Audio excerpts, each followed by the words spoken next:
लेकिन महाराज परीक्षित मैं तो हलवा पूरी खा गई रे, मैं तो हलवा पूरी खा गई रे, भजन बिल टूटी गई रे।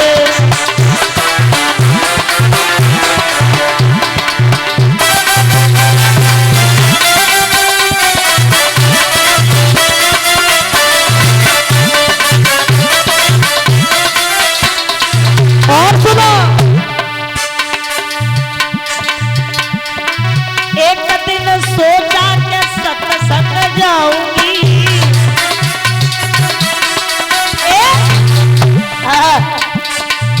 एक दिन सोचा सत्संग जाऊंगी, लेकिन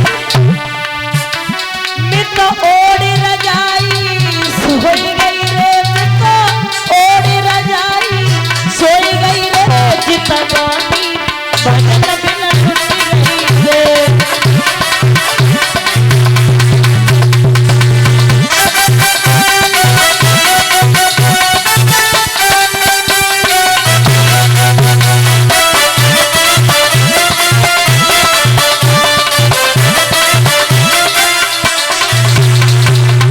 यहाँ इतने लोग बैठे, एक बात बताओ, आप लोग दिन में कितने बार भोजन करते हो?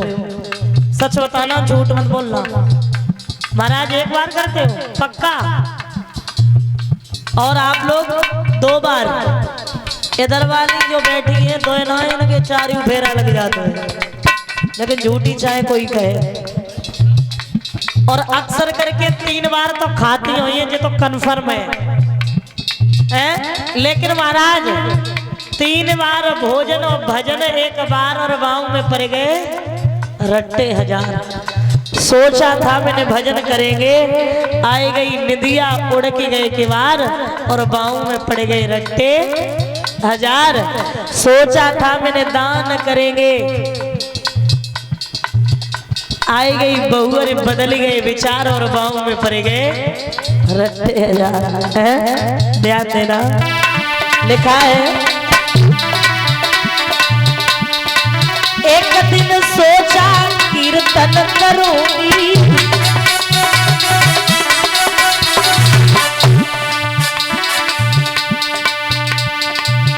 मैं तो चुगली चौपटी में फंस गई रे, मैं तो चुगली चौपटी में फंस गई रे, जिंदगानी भजन टूट गई रे।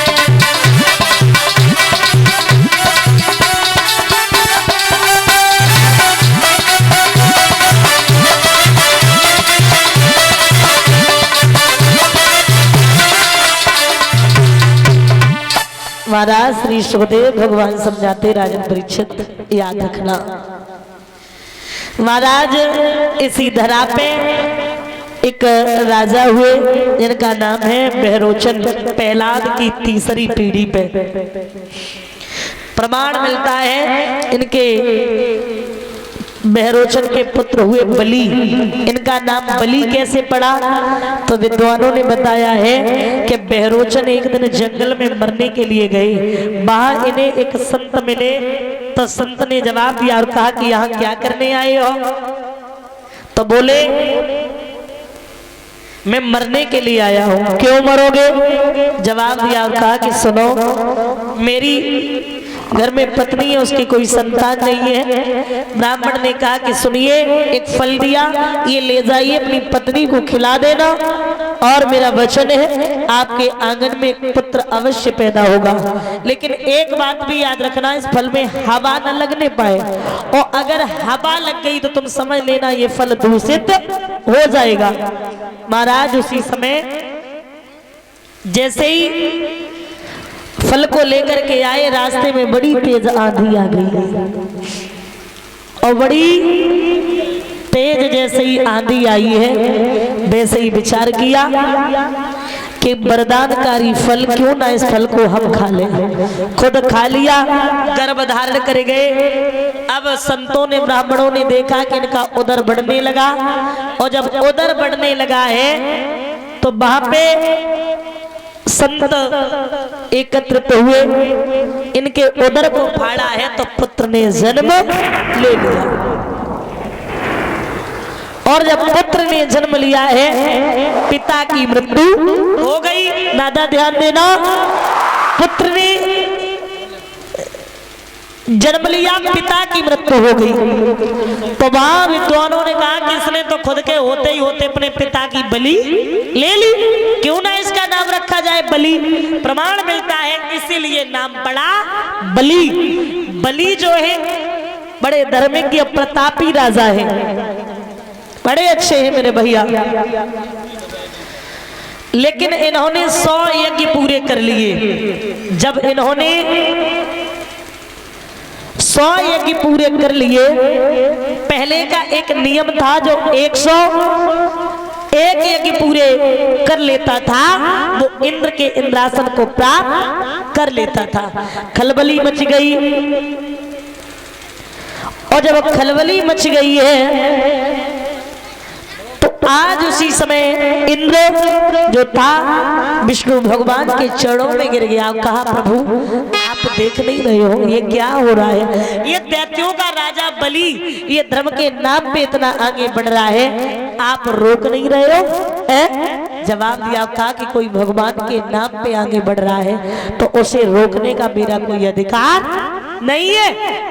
अरे भैया कोई धर्म कर रहा है, उसे अगर मैं रोकूं तो हमसे बड़ा कोई पापी नहीं होगा, इसलिए हम क्यों रोके? ये चरणों में गिर गया। आप रक्षा करने वाले हो, आप रक्षा करोगे, इसलिए आप ऐसा मत करो, मेरी रक्षा करो। तो उसी समय भगवान आज 52 अंगुल के बने हैं। जयकारा लगाइए, बोलिए बामन भगवान की। 52 अंगुल के बने और उसी समय राजा बलि को छलने के लिए चले। छोटे छोटे चरण है, छोटा सा मुखारबिंद है, शुक्र जैसी गर्दन, मुट्ठी भर कमर, 4 अंगुल का पेट, मोती जैसे दांत, बिम्मा फल जैसे ओठ। एक कहावत होती है, मुंह देखो कैसा बटुआ जैसा। ऐसे बन के भगवान चले। और जब चले तो जा रहे, एक हाथ में सोटा, एक हाथ में कमंडल और बगल में छाता। जब लेकर के चले हैं तो बीच में एक नदी मिली, उधर से एक ब्राह्मण आ रहे थे। और जैसे ही उन्होंने ब्राह्मण को देखा तो ब्राह्मण से पूछा कि ब्राह्मण उधर से देख रहे हैं कि बाबा जी अगर पैरों की खड़ाऊ उतार के हाथ में लेते तो उनका कमंडल गिर जाता है, और कमंडल उठाते तो फिर छाता गिर जाता है, छाता उठाते हैं तो सोटा गिर जाता है। ब्राह्मण ने पूछा, अरे महात्मा जी मैं निकाल दूं? बोले आप निकालो नहीं, लेकिन इतना बता दो इसमें पानी कितना है। बोले कमर कितना? आप विचार किया कमर कितने, तो हम पूरे, इसका मतलब हम डूब जाएंगे। तो उसी समय कंधे पे बैठाला, अंगूठे में तेज देखा, याद रखना। जैसे ही कंधे पे बैठाला, अंगूठे में तेज देखा है, तो उसी समय कहा कि हमें लगता है कि आप संत नहीं बल्कि भगवान हो। बोले आपने कैसे कह दिया मैं भगवान हूं? मैं कह रहा हूं ना मैं संत हूं। बोले नहीं प्रभु आप बता नहीं रहे हो, आप बता नहीं रहे हो, आप बता दो आप वास्तव में भगवान हो।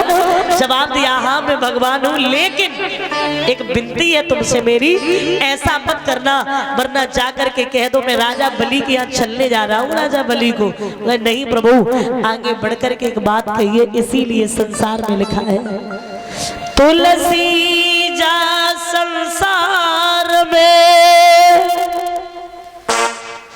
और सबसे मिलियो धाय, ना जानी किस भेष में वो नारायण मिल जाए। आगे बढ़े हैं। क्या देखा है, चार सखी कुआं पे पानी भर रही, बातें करने लगी, बहना जी हमें जन्मों को भिखारी नाए लगे रहो है, या तो जगी मैया मर गई, या तो जगी औरत खत्म है गई। जा करके और आगे बढ़े हैं, राजा बलि के राज में आवाज लगा दी है, पुरवासी के लोगों मैं कुछ दान मांगने के लिए आया हूँ। हाथ जोड़ के सब कहने लगे बाबा जी, साधु जी महाराज पास तुम राजा के जाओ और पूर्ण इच्छा हो न खाली हाथन तुम आओ। ऐसो राजा है परिकाजी और सब विधि करे तुम्हारी राजी, और धन दौलत की छलकता मांगे से जान दे देगा, ऐसा राजा है। अरे भैया जैसे ही सुना वैसे ही पहुंच गए और जवाब दिया और कहा कि मैं कुछ दान मांगने के लिए आया हूँ।